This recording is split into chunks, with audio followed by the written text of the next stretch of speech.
Et stop, tu roules sur le boulevard BD, cet album est fait pour toi. Adlien et Irina, tome 4, La cité ardente. L'épée de la domination confère à son détenteur le pouvoir d'imposer son autorité à tous ceux qui sont mis en sa présence. Forgée par le sorcier Magul à la suite d'un pacte démoniaque, elle fut cachée au centre d'une île labyrinthe truffée de pièges et de monstres.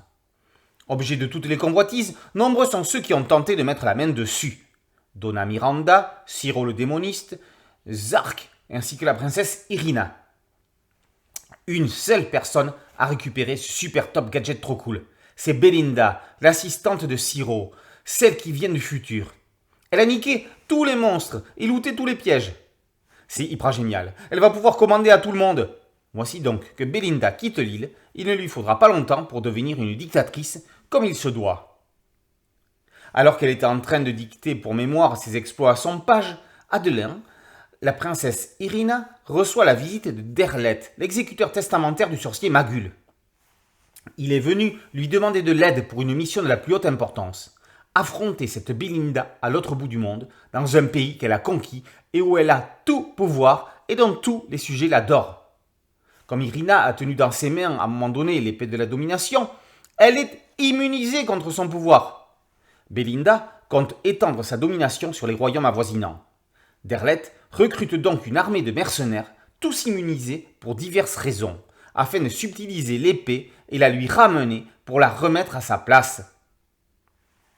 Adlien et Irina est une série d'heroic fantasy à prendre au second degré.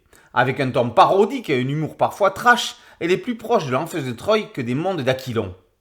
Nico Van de Waal est un sale gosse. Ça se voit, ça se lit. Ces personnages sont aussi malins que crétins.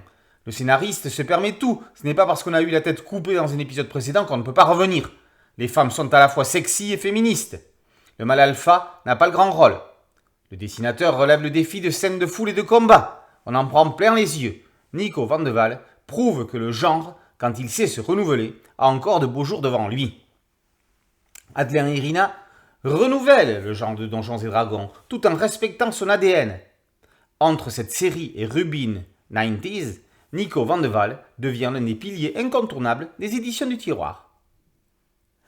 Adlien et Irina, tome 4, La cité ardente, par Nico Van de Waal, est paru aux éditions du Tiroir. Boulevard BD, c'est un podcast audio, un site dédié et une chaîne YouTube. Merci de liker, de partager et de vous abonner. A très bientôt sur Boulevard BD. Ciao.